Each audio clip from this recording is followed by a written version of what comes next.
난 예수 믿어 천국 백성이 되었습니다.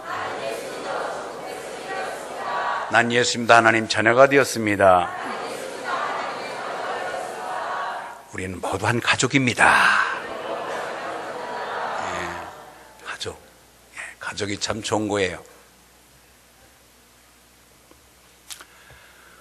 월간 교양 잡지 리드라고 하는 그 발행인 윤학이라고 하는 변호사가 계십니다. 그는 변호사이면서도 이 교양 잡지의 발행인으로서 투자하고 계신 분인데, 그분이 사법고시를 패스한 과정이나 또는 그분은 방송국의 TV 방송에 나와서 시사 토론자로서도 아주 이름 날리는 분이었고, 신문에 칼럼을 써서 그의 글재주를 인정받아서 많은 이에게 명성을 날리는 사람입니다. 그런데 다른 사람들은 박수를 치고 야, 참 훌륭하다, 좋다 하고 이름값을 높여주지만 정작 본인은 뭔가 모르게 주가가 높아간다고 박수 보낼 그 순간에 자기의 허전함은 더 커져가는 거예요. 왜 그럴까?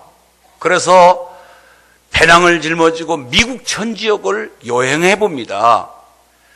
그러면서 볼 것 보고 먹을 것 먹으면서 그 넓은 미국 대륙을 다녀보는 것입니다. 예, 제 얘기 들으세요. 그리고 인도를 또 가본 거예요. 인도에도 얼마나 경치 좋은 곳이 많습니까? 가서 저 얘기 들으라니까 자꾸 딴짓하고 있네. 그 속에 그 인도 사람도 요가를 많이 하고 명상에 심취된 민족이잖아요. 그래서 기계 안 듣네. 그래서 명상에 젖어보기도 하는데 아무리 세상 것을 부어보고 채워보고 먹어볼수록 더 빈 허전한 마음을 달랠 길이 없는 거예요. 이상하지요? 왜 나는 나에게 더 많은 것을 투자해서 넣어보고 부어보고 채울수록 채워지지 않는 이 허전함. 그런데 어느 순간에 예배를 드리다가 주는 자의 축복의 원리의 말씀을 듣고 깨달아지는 게 있어요. 아하, 내가 받는 것, 나한테 자꾸 집어넣는 것이 복이 아니라 나누고 주어보는 것이 축복이라는 사실을 깨닫고 그는 그다음부터 남에게 주는 그런 삶을 살기 시작합니다. 작은 것부터 나누고 서로 글을 나눠보고 주어보고. 그런데 이상해요. 채울 때보다 내 것을 줄수록 마음에 기쁨이 오기 시작하는 거예요. 그것이 참 놀랍다. 그래서 가까운 사람들하고 서로 나누고 작은 것이라도 서로 간증하고 내 것을 주어보고 지갑을 비우기 시작하니까 마음이 그렇게 세상 구경을 다 하면서 채우는 것보다도 훨씬 보람을 느끼며 마음의 기쁨을 느끼는 것을 깨달았다고 그의 책에 간증한 적이 있습니다. 여러분, 창세기 40장 6절에 보면 이런 내용이 나옵니다. 요셉이가 보디발의 아내의 모함을 받고 감옥에 들어갑니다. 그런데 감옥에 들어가 있는데 떡하니 두 사람의 장관이 들어옵니다. 그 장관들의 얼굴을 이렇게 보니까 수심이 대단해요. 지금 자기 앞가림하기도 지금 부족한데 감옥에 들어온 놈이 남 사정 봐줄 때가 되겠어요? 그것이 바로 하나님의 사람이에요. 내가 집 위안에 일어나는 일들이 여의치 못하다 그러면서 세상 근심 다 껴하는 것 마냥 한숨 푹푹 쉬는 그게 아니라 우리는 하나님의 사람이기 때문에 이 땅에서가 전부가 아니라 하늘나라에까지 입성할 우리의 삶의 먼 폭이 넓잖아요. 그래서 감옥에 들어와 있으면서도 오히려 자기가 모함받고 지금 어려운 처지에서 내가 언제 나갈까, 여기서 죽어나갈까 걱정하고 있어야 되는데 자기 걱정보다도 상대방의 얼굴을 보니까 수심이 가득해요. 묻습니다. 당신들은 무슨 걱정이 있어요? 술 맡은 거는 떡 맡은 거는 그들의 이야기를 들어보고 꿈 얘기를 듣는 순간에 그들에게 그 사정을 들어주면서 나중에 그 가운데서 그 이타적인 삶, 자기 하나의 개인적인 이기적인 삶이 아닌 다른 사람을 생각하고 다른 사람의 여유를, 그 사람의 형편을 헤아려 주는 이런 넓은 마음을 가진 자, 결국은 그 나라의 국무총리가 되잖아요. 여러분, 우리는 당장 눈앞에 있는 것보다도 조금 더 멀리만 보고 높이 바라보시길 바랍니다. 하나님이 나를 향한 계획된 일들이 있음을 여러분 깨닫게 될 줄 믿습니다. 그래요. 우리는 항상 남의 형편을 살피는 여유로움을 갖고 살아야 됩니다. 그리고 이기적인 마음이 아니라 이타적인 마음을 살 때 더 큰 축복이 될 줄 믿습니다. 예, 주 예수, 우리는 항상 오늘도 주는 삶에 대해서 기쁨을 우리가 서로 나누기를 소망합니다. 여러분, 저는 항상 그랬어요. 야, 어떻게 하면 하나님 앞에 기쁨을 안겨드릴까? 하나님께 기쁨을 드리는 삶의 시리즈로 1, 2, 3, 4탄째 오늘 나가는데, 첫 번째는 아름다운 섬김을 통해서 우리 주님의 마음을 기쁘게 해드리자. 두 번째는 서로 사랑하되 위로는 하나님 사랑하고 이웃을 내 몸같이 사랑하면서 주님을 기쁘게 해드리자. 그리고 가장 지상명령인 주님의 유언적인 말씀, 땅끝과 이론의 증인되라고 하는 증인의 삶, 전도적인 삶을 살 때에 하나님이 기뻐하실 것이다. 오늘은 네 번째로 주는 삶에 대해서 서로 은혜를 나누기를 제 이름으로 축원합니다. 그렇습니다. 우리는 이 각거다 성경을 보면 우리 주님께서 역설적인 주장을 하신 적이 참 많습니다. 그래서 역설이라고 하는 말이 무슨 뜻일까고 한글 사전 찾아봤더니 이렇게 나왔습니다. 주의와 의견이 뒤집혀되는 이론. 얼른 보기에는 모순같이 보이나 사실은 모순이 아닌 이론. 이렇게 되어 있습니다. 그래서 예수님은 어떻게 보면 역설가. 이 주님이 펴신 말씀이 뭐예요? 주로 받으려면 먼저 주어라. 살려면 내가 먼저 죽어라. 높아지려면 낮아져라. 대접받으려면 대접해라. 멍에를 매면 내가 쉼을 얻는다. 할렐루야. 이게 다 어떻게 보면 손해날 것 같이 말씀을 하시는데 그게 손해가 아니라 나에게 더 큰 축복을 얻게 된다고 말씀하시고 그렇게 되고 있어요. 그렇게 되는 거예요. 저는 참 예화집을 이렇게 읽다 보니까 참 너무너무 은혜로운 말씀이 있어서 여러분들에게 한번 옮겨봅니다.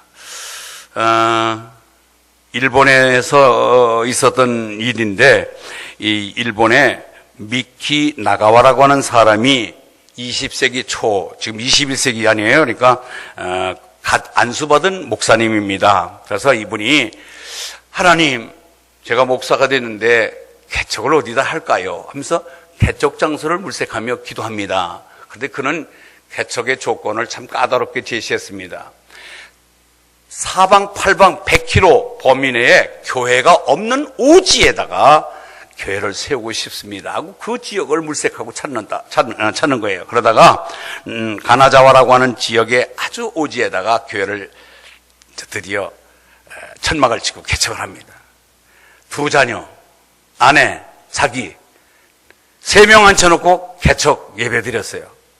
그리고 참 보람과 긍지를 갖고 내가 이제 목사가 됐으니까 열심히 내가 이곳에서 기도하고 목회하면은 많은 영혼들이 올 것이다 기대하고서 계속 기도하고 전도했는데 한 달 지나도 한 명도 안 와요. 두 달이 지났는데 한 명도 없어. 석 달, 넉 달, 꾸뻑 하면서 이제 시간이 지났는데 6개월이 지났어. 6개월이 지났는데 한 명도 없어요. 그냥 마냥 세 식구 앉혀놓고 목사가 설교하는 거예요. 그런데 오늘같이 비가 오는 날인데 수요일 날이었어요. 수요일 날 누가 이 천막을 썩 여는데 이 젊은 청년이 하나 들어오잖아. 이야, 드디어 6개월 만에 첫 열매로구나 하면서 할렐루야 얼마나 기쁜지. 그래서 그냥 그날 어떻게 설교를 했는지 몰라 그냥 흥분되게 설교를 하고 그 청년을 데리고 집에 가서 이제 밥상을 차려서 밥을 같이 나누고 있는 것입니다. 얼마나 기쁜지. 밥도 그냥 꿀맛이에요. 그런데 몇 숟갈 뜨는데 그러다 보니까 빨간 선지피를 확 쏟아내는 거예요. 이 폐암 말기야, 폐암 말기. 와, 그때에 이 나가와 목사님이 얼마나 실망이 되는지. 하나님, 6개월 만에 보낸 신자가 그래 폐결핵 말기 환자가 와서 여기다가 피를 쏟고 있으니 얼마나 기가 차는지 실망도 되고 하나님이 원망스럽기도 하고, 그런 가운데서 정말로 이게 내가 이거 될 것인가, 이게 과연 이 목회를 해야 될 것인가 하면서 실망을 갖고 있었습니다. 그럴 때에 하나님께서 음성이 들려지는 거예요. 내가 보냈다. 그러는 거예요. 내가 보냈다. 알았습니다. 그래서 또 웃음 지으면서 그 피를 손으로 쓰다듬어서 깨끗이 치우고 밥상을 다시 차려서, 그리고 아무 일도 없었다는 듯이 그 젊은이하고 저녁 식사를 마쳤습니다. 그러면은 이 젊은이는 누구냐 이거야. 젊은이가 좀 궁금하잖아요. 이 젊은이, 그는 당대의 일본의 가장 세도가인, 맥줄이 넘치는 그런 세도가가 술집 기생하고 첫날 밤 정사를 나다가 생긴 사생아야, 사생아. 그러니까 아버지가 그거 아들로 인정하겠어요? 엄마 혼자 그거 어떻게 귀찮은 존재니까 그냥 길거리에 내다 버리다시피 해서 그냥 홀로 크다 보니까 자기 출신 성분도 그렇지요, 환경도 그렇지요. 그러니까 무절제한 행동을 하다가 드디어 결핵까지 걸리게 된 거예요. 그런데 그가 처음에 이 선교사님한테 복음을 전수받고 신학을 했습니다. 그 신학을 하는 도중에 결핵이 걸려서 신학교로부터 정학 처분받고 퇴학 처분받아서 다른 사람에게 전염되니까 오지 말라고, 다니던 교회로부터도 격리 수용돼서 이 근처에 우리 교회 오지 말라고. 그때에 누구 하나 따뜻하게 자기를 격려하고 위로해 주는 사람이 없었습니다. 그래서 성경은 거짓말이다, 예수는 없다, 그러면서 마지막 자기는 자살을 결심합니다. 그런데 자살을 하려고 하는 판에 그때에 소식이 들려온 것입니다. 그러지 말고 여기 저기 가면은 선교사 나가와 목사님이 저 북쪽에서 교회를 개척하는데 그 목사님은 진짜 백이 목사다 하고 누가 알려준 거예요. 그래서 죽기 전에 정말로 그분이 진짜 목사인가 한번 확인하고 싶어서 물어서 저녁에 온 거예요. 왔는데 정말로 자기가 피를 토하는 과정에서도 그 얼굴 찡그리지 아니하고 그거를 닦아내고 밥을 다시 차려주고 잠을 재워줄 때에 하나님 살아계시다, 성경은 하나님 말씀이다 인정하게 됩니다. 거기서 수정 들고 일을 하고 그러다 보니까 어느 순간에 깨끗하게 결핵이 치료되었습니다. 할렐루야. 그 사람이 바로 누구냐면 가가와 히데요코라고 하는 유명한, 일본에서 최고 유명한 목사님이 됐습니다. 가가와 히데요코. 그런데 이 가가와 히데요코는 그다음부터 어디 가서 고베와 도쿄 지역에서 복음을 전하면서 헌신적으로 이제 이렇게 좀 하나님의 사역을 하고 있는데, 우리나라도 가난했지만은 일본도 가난한 시절이 있었단 말이에요. 여러분 혹자 좀 천한 얘기지만은 똥꼬녁이 찌개지게 가난하다는 얘기 들어보셨어요? 이게 왜 안 나와요? 그럼 똥꼬녁이 찌개지게 가난하다라고 하는 말을 들어보셨나요? 현주는 못 알아들어 그 말을. 그러나 여기 적어도 한 60 이상, 60도 70 다 돼가는 우리 나이 또래나 알지, 그 밑에는 잘 몰라요. 아이고, 그 당시 라면도 없었다니까? 누가 그러냐니까, 그러면 라면 먹으면 되지, 그러더라는데. 라면도 없었어요. 시골에 가면은 새순이 돋을 때에 그 소나무에 연한 순을 벗겨서 먹으면 달짝지근해요, 그게. 그래서 그걸 삼키니까 이 섬유질이 너무 강해가지고 좀 밥하고 같이 먹어야 되는데 그것만 먹다 보니까 그게 그냥 속에 들어가서 창자 속에 그냥 딱딱하게 굳어서 이게 내려오는데 대변을 아무리 힘줘도 항문은 빠졌지 그건 안 나오잖아요. 그러니까 얼마나 힘들어요. 그래서 그게 한번 나올 때에 그 항문을 건드리다 보니까 피가 나서 똥꼬죽이 찌개지게가 나다라고 하는 그 말이 거기서 생긴 거예요. 이해가 되십니까? 예. 그 일본에서 그런 환경도 있으니까 이 가가와 히데요코 목사님이 손가락으로 그 어려운 빈민촌에 있는 사람들을 전부 손가락으로 그 대변을 파준 거예요. 그리고 애상을 입어서 고름이 되어서 퉁퉁 병원에는 못 가니까 그거를 입으로 다 빨아서 고름을 처치해주고 그래서 치료해주는 거예요.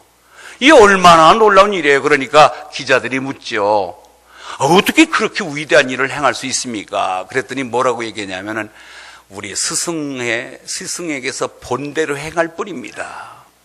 스승으로부터 본대로 행할 뿐입니다. 여러분 주변에 누구에게 나 하나의 언행이 영향력을 미친다는 사실 잊지 않길 바랍니다. 내 자녀이든 이웃이든 간에 내가 함부로 내뱉는 말 한마디 그리고 내 행동 하나 이것이 주변 사람에게 깊은 영향력을 준다는 것, 그것이 긍정이든 부정적이든 영향력을 끼친다는 생각을 갖고 좋은 행동, 좋은 말 하시길 바랍니다. 그래서 이제 그분이 그렇게 성자 소리를 들으면서 목회를 하다가 드디어 중국으로 선교사로 나갑니다. 중국에 선교사 나가서 거기서 똑같이 한 거예요. 중국에도 못 사는 사람이 더 많잖아요. 그러니까 거기 가서도 대변 후벼주고 거기서 고름 짜주면서 열심히 목회를 하는 가운데 그때의 그 소문이 두루두루 퍼져서 누구한테 들어가냐면 장개석 총통의 부인 손미령 씨한테 그 소식이 들어간 거예요. 총통 부인에게 그 소식이 들어간 거예요. 야, 저 일본에서 온 선교사 한 분이 이렇게 우리 백성들을 사랑한다. 그런데 그분이 정식적으로 뭐라고 했냐면 우리 일본이 이 중국을 무력 침략하고 나쁜 짓을 한 건 우리가 잘못했습니다. 용서해달라고 정식적으로 일본이 그 침략의 만행을 갖다가 성토하면서 잘못했다고 시인했어요. 그러니까 일본 본국에서는 저 매국노 같은 놈 저 외국에 나가서 고국을 팔아버리고 나쁜 놈이라고 막 욕을 했는데 그나마 그러든 말든 간에 진정으로 하나님 앞에서 분명하게 잘못한 것을 시인하면서 용서를 구했습니다. 그때 장개석 총통 부인이 그를 부릅니다. 당신 같으면은 내가 당신을 성자로 인정하고 싶은데 나에게 공부를 시켜달라. 그래서 개인적인 성경 공부를 하기 시작한 거예요. 자, 문제는 여기 있습니다. 1945년도 일본 천황이 손들면서 전쟁이 종식되는 가운데에 이제 중국 대륙에 있었던 일본인들이 철수를 해야 되는데 각 곳에 일본의 만행을 규탄하면서 그들에게 큰 린치를 가기 시작하고 막 죽이기 시작하는데 중국에도 200만 명의 일본인이 살고 있었어요. 그때에 총통이 명령 내립니다. 일본인 단 한 명도 건드리지 마라. 일본인 사람들 한 명도 건드리지 마라. 그래서 중국에 있던 200만 명의 일본인들이 무사히 본국으로 돌아갔다고 하는 이야기가 있습니다. 여러분 따라서 합니다. 신앙은 삶이다. 한 사람의 가가와 히데요코라고 하는 이 한 사람의 행위가 200만 명의 생명을 살렸다는 사실을 잊지 마십시오. 그가 진정으로 내가 신앙이 뭔가를 깨닫고 정말로 성경대로 주는 자의 삶으로 인하여 민족을 살린 영웅이 된 것입니다. 우리가 신앙생활하는 것 기분 좋으면 나오고 기분 나쁘면 안 나오고 그게 아니라 하나님과의 나와의 관계를 한번 맺은 이상은 하나님의 말씀에 순종해 보십시오. 여러분에게 좋은 일이 있을 줄 믿습니다. 여러분들이 하나님 쓰시는 축복의 통로가 되시길 바랍니다. 축복의 통로가 되어야 돼요. 저는 오늘 이렇게 주님이 기뻐하시는 시리즈로 오늘 주는 삶에 대해서 얘기하는데 앞에서 말했습니다. 늘 역설적으로 얘기한 거예요. 어떻게 그대로 살면 망할 것 같은데 주님 말씀대로 살다 보면 놀라운 기적 같은 일들을 맛보게 되는 거죠. 바로 가가와 히데요코라고 하는 이분, 나가와라고 하는 그 한 목사님으로부터의 받은 그 거룩한 하나의 그리스도의 길을 제시받고 나서 나는 우리 스승이 나에게 가르쳐 준 대로 행할 뿐이다. 그것을 실천하다 보니까 항상 가가와 히데요코라고 하는 그분의 행위 속에는 나가와라고 하는 무명의 이름 알려지지 않은 그 목사님의 얼이 거기 함께 어우러져서 나타난 것입니다. 여러분들, 저는 이 목사로서 여러분들에게 오늘 설교하고 있습니다. 설교를 잘하는 게 문제 아니라 설교자의 마음, 설교자의 태도, 내 자신에게 늘 채찍질합니다. 여러분들이 오늘도 정말 양질의 말씀을 먹고서 그 말씀대로 행함을 통하여 하나님 영광의 도구가 되고 여러분의 복을 받기를 주의 이름으로 축원합니다. 첫째로 우리는 쉼을 얻으려면 먼저 멍에를 매라고 얘기했습니다. 수고하고 무거운 짐진 자들아 다 내게로 오라. 내가 너희를 쉬게 하리라. 나는 마음이 온유하고 겸손하니 나의 멍에를 메고 내게 배우라. 그리하면 너희 마음이 쉼을 얻으리라. 나는 내 멍에는 쉽고 내 짐은 가벼움이니라. 여러분, 쉼을 얻고 평안을 누리고 안식을 누리시길 원하시면 아멘 하십시오. 그러면 내가 먼저 멍에를 지면은 그 멍에 위에 여러분들은 쉼이 보장된다고 하는 말씀입니다. 얼마나 멋있는 얘기예요. 스펄전 목사님이 그런 말을 했습니다. 이 땅에서 십자가를 지지 않는 사람은 천국에서 면류관을 쓸 사람이 없다. 이 땅에서 십자가, 어려운 고통, 이것을 내가 감수할 때에 천국에서 십자가의 면류관을 우리가 천국에서 면류관을 얻게 될 줄 믿습니다. 어느 교회에서는요, 중직자 선발에 아주 그 좀 특이한 목사님이 계셨대요. 권사님을 뽑아야 되겠다 하면 권사님 후보 되는 사람들에게 일일이 한번 체킹하거나 시험을 해온대요. 주사님, 갑자기 저에게 이 교회 손님이 왔는데 식사 좀 대접하실 수 없습니까? 전혀 예고도 없이 갑자기 그냥 이렇게 전화로 오면은 그때의 반응을 본대요. 반응을 어떻게 나오나. 장로를 뽑을 때 장로 후보에게 전화를 이렇게 한대요. 아유, 지금 비가 오는데 교회에서 물이 새네요. 집사님 와서 좀 이 교회 좀 한번 어떻게 좀 해보시죠. 그때에 예, 알겠습니다 하고 단숨에 와서 그곳에 어딘가 물 새는 곳이 어딥니까 하고 와서 관심을, 물 안 새요 지금. 근데도 그렇게 전했을 때 그분의 반응을 보고 후보자로 추천해서 권사님과 장로님을 뽑았다고 하는 그런 목사님의 이야기가 있습니다. 저도 이제 앞으로 그렇게 좀 한번 할 테니까 여러분들 대비하시기 바랍니다. 얼마나 멋있어요. 준비된 마음, 내가 줄 수 있는 여유로움, 이런 것을 갖고 있을 때 그런 분들이 교회의 중직자가 된다면 그 교회가 얼마나 행복한 목회지가 되겠습니까? 여러분, 우리 모두가 주는 자의 복, 즉 쉼을 얻기 위해서 먼저 내게 멍에를 질 수 있는 그런 여유로움을 갖기를 바랍니다. 두 번째는 살려면 먼저 죽어야 된다고 하는 것입니다. 누구든지 자기 목숨을 잃고자 하는 자는 얻을 것이요 얻고자 하는 자는 잃을 것이니라. 마태복음 11장 39절에 있는 말씀입니다. 내가 진실로 진실로 너희에게 이르노니 한 알의 밀이 땅에 떨어져 죽지 않으면 한 알 그대로 있고 죽으면 많은 열매를 맺느니라. 여러분, 밀을 심어 보리를 심을 때 그것이 썩어야 거기서 싹이 납니다. 그렇지 않으면 그냥 그 한 알 그대로 있지만 썩을 때 싹이 나고 30배, 60배, 100배의 열매가 맺히는 줄 믿습니다. 자기 희생이 되어야 돼요. 자기 희생. 이것이 우리에게 요구되는 우리 주님의 바람입니다. 남쪽 유다가 바벨론에게 포로가 됩니다. 그때 바벨론에서 뭐라고 정책을 펴느냐면은 너희들 과거에 너희들이 믿는 신이 있을 텐데 과거에 너희들이 믿는 신에게 기도한다든지 거기에다가 비는 자가 있으면 다 죽여버릴 테니까 정신 차려라. 절대로 우리가 믿는 이 나라의 신관을 가지고 우리 왕만 섬겨라 하고 왕명을 공포합니다. 그때에 다니엘이라고 하는 이 젊은 청년은 내가 어차피 포로 지역에 와서 죽든지 내가 기도하다가 죽든지 난 하던 대로 하겠다고 하고 고국을 향하여 창문을 열고 거기다가 기도하기 시작합니다. 그것이 밀고 들어갔어요. 자, 이제 명대로 법대로 처리하는데 어디냐, 사자를 며칠씩 굶겨서 그냥 사람을 보기만 하면 한 움큼에 다 먹어치울 수 있는 굶주린 사자에게 다니엘을 집어넣습니다. 그런데 여러분들 잘 알다시피 사자가 입을 떼지 못하고 입을 열지 않은 가운데에 멀쩡히 살아서 그 나라의 국무총리가 됩니다. 할렐루야. 이게 우리가 바로 말씀하신 대로 우리가 먼저 살려면 내가 죽으면 다 살게 되어 있습니다. 그런가 하면은 높아지려면 먼저 낮아지라고 얘기했습니다. 너희 중에 누구든지 크고자 하는 자는 너희의 섬기는 자가 되고 너희 중에 누구든지 으뜸이 되고자 하는 자는 너희 중에 너희 종이 되어야 하리라. 할렐루야. 항상 우리는 앞장서서 대접받고 박수받고 환대받는 것을 좋아하지만은 하나님 말씀대로 한번 살아봅시다. 그러면은 하나님은 우리를 더 높은 곳에 세워주리라 하는 것을 믿고 감사하시기 바랍니다. 네 번째, 대접받으려면 먼저 대접하라.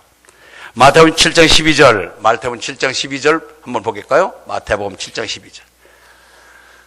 예, 있습니다. 시작.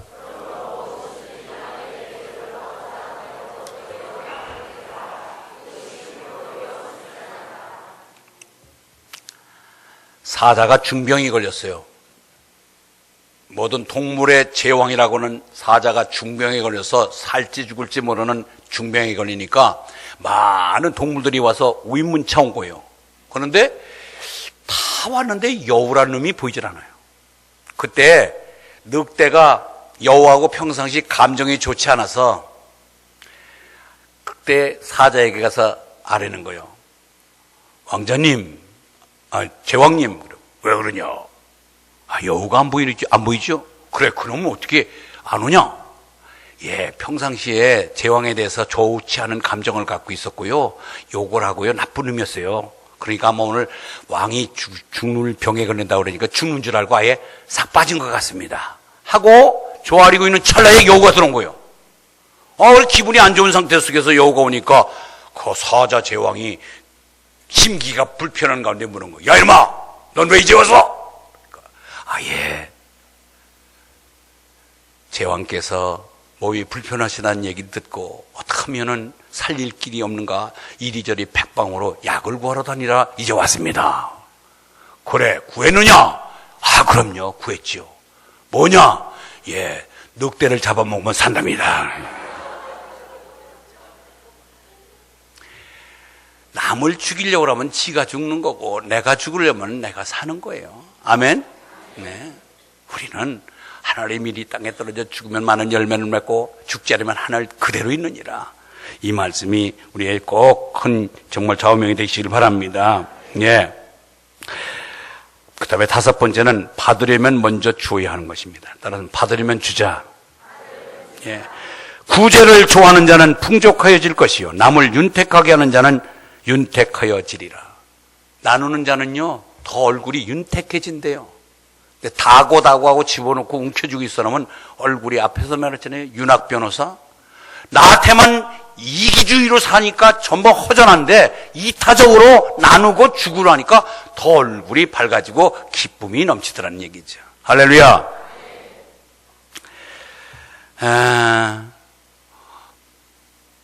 어느 좌석 버스를 타고 나니까 어떤 젊은이가 올라왔는데 얼굴이 칼자국이 있고 참 섬찟한 얼굴을 가진 사람이 가방을 들고 올라서서 친애하는 사모님, 신사숙녀 여러분, 잠시 소란을 피워 죄송합니다. 저는 전과 8범으로서 이제 출소한 지가 얼마 되지 않았는데 모든 걸 씻고 새 출발을 하려고 합니다. 그런데 제가 이 소매치기 전과 8범인데 여러분들에게 몇 가지 주의사항을 드립니다. 사모님들 특별히 백을 갖고 백을 어깨에다 매는데 그건 다 저희들 겁니다. 그러면서 백을 가슴에다 차를 때 앞에다가 두 손으로 붙잡고 그 다음에 중요한 것은 빨리 꺼내 쓰려고 고액 수표나 이거를 이 가방 위에다 올려놓는데 그러니까 저희들이 더 작업하기가 쉽습니다. 그러면서 백을 가슴으로 안고 중요한 것은 백 가운데 깊이 놓으면 여러분들이 좀 안전해집니다. 또 신사 어르신들은 뒷주머니에다가 지갑을 넣고 다니는 거 그거 다 저희들 겁니다. 그러면서 안주머니에다가 누시되 동전을 한 3개 정도를 같이 누십시오. 그러면 칼질을 하면은 동전이 땡그랑 빠질 때 내 주머니가 뭐가 칼이 들어왔다 생각하면서 예방이 될 것입니다. 그러면서 정말로 주머니를 쫙 가니까 동전이 떨어지는 거예요. 바닥에, 버스 바닥에. 그때 사람들이 야, 저렇게 지주머니를 칼로 짜으면서까지 시봉을 보이면서 저렇게 열정적으로 우리에게 뭔가 주고자 하는 저 사람이 괜찮구나. 얼굴은 험상궂게 생겼는데 하고 시선을 모고 있는데 이제 그때부터 본격적으로 제가 오늘 이거 단돈 1,000원짜리입니다. 이제는 여러분들이 제가 새 마음을 갖고 손 씻고 바르게 살려고 하는데 여러분 어려우시지만 이 1,000원짜리 한번 사시면 제가 사주시면 좋겠습니다. 그런데 사람들이 5,000원짜리를 내고 거스름을 받지 아니하고 거기 버스 안에 있는 사람이 다 사주더라는 거예요. 왜?